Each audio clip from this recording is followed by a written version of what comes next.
দর্শক চলুন মাঝরাতে 15 জানুয়ারি 2025 আপনাদেরকে কবিতা শোনাই। কবিতা আমার কবিতা না, কবিতা চলুন শুনে আসি বিএনপি মহাসচিব মির্জা ফখরুল ইসলামের মুখে কবিতা। আজি এ প্রভাতে রবির কর কেমনে পড়ছিল প্রাণের পর। আচ্ছা, মির্জা ফখরুল ইসলামের মুখে কবিতা শুনলেন, চলুন এবার মির্জা ফখরুল ইসলামের মুখে আমরা টেনিস বলের খেলা দেখে আসি। আমরা কেউ কেউ বলতে পারি কিংকং খেলা, 7টা গুটি নিতাম, তারপর কিংকং বল মারতাম। চলুন মির্জা ফখরুল ইসলামের কিংকং বল খেলাটা একটু দেখি। আবার শুনবেন নাকি মির্জা ফখরুলের কবিতা? ভালো লাগে যাদের ভালো লাগে মির্জা ফখরুল তার কবিতা, আবারও চলেন কয়েক সেকেন্ড শুনি। পশিল গুহার আধারে প্রভাত পাখির গান, না জানি কেন রে এতদিন। আপনারা কেউ কেউ বলতে পারেন ঘটনা কি, ভদ্রলোক হঠাৎ করে আপনার বিএনপি মহাসচিব মির্জা ফখরুল ইসলামের কবিতা এবং খেলা দেখানো শুরু করেছে। ব্যাপার কিন্তু তা না, ব্যাপার অন্য জায়গায় আছে। সেই জায়গাটায় আপনাদেরকে নিয়ে যাব। ছোট করে বলি, বিএনপি মহাসচিব মির্জা ফখরুল ইসলাম আলমগীর তার বন্ধুদের সঙ্গে, তার সমবয়সী বন্ধুদের সঙ্গে একটা পুনর্মিলনী অনুষ্ঠান ছিল, সেখানেই তিনি কবিতা পড়ছিলেন হাস্যোজ্জ্বল মুখে।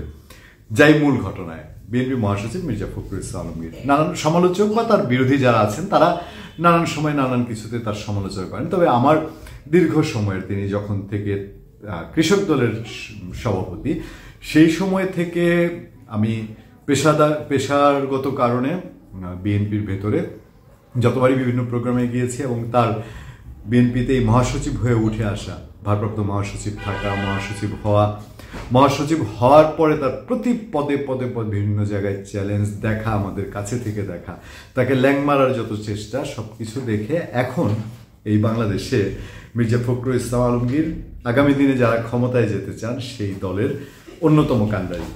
কোন অর্থে বলছি বলুন দেখি?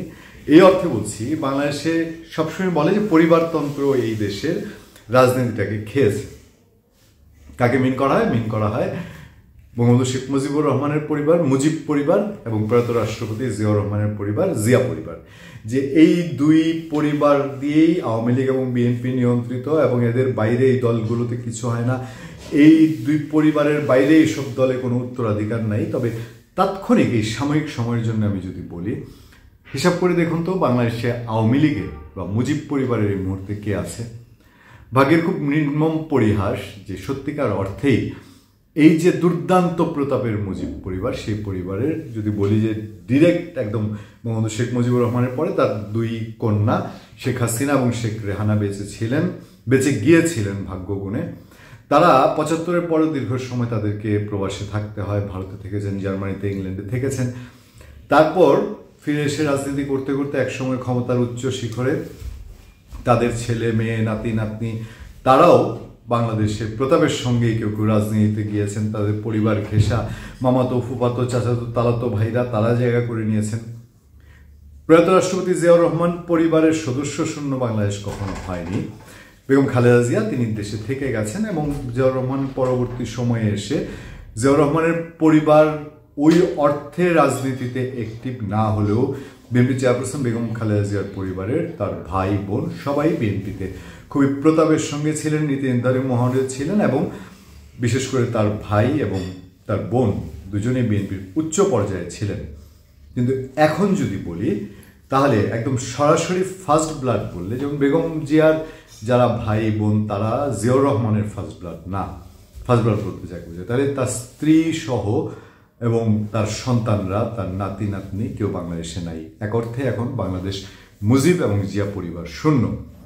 সেই সময়ে আওয়ামী লীগের হাল ধরার কেউ নেই বাংলাদেশে। প্রকাশ্য রাজনীতিতে আওয়ামী লীগের সবচেয়ে দুর্দিন যদি বলতে হয় 75 পরবর্তী বলেন, 1/11 বলেন, আর বিএনপির শাসনামল বলেন, ইতিহাসের সবচেয়ে সংকটময় সময় আওয়ামী লীগ কাটাচ্ছে। এবং তারই দৃষ্টান্ত হচ্ছে যে এই দলের এখন কাণ্ডারি বলতে কেউ এই দেশের মধ্যে নেই।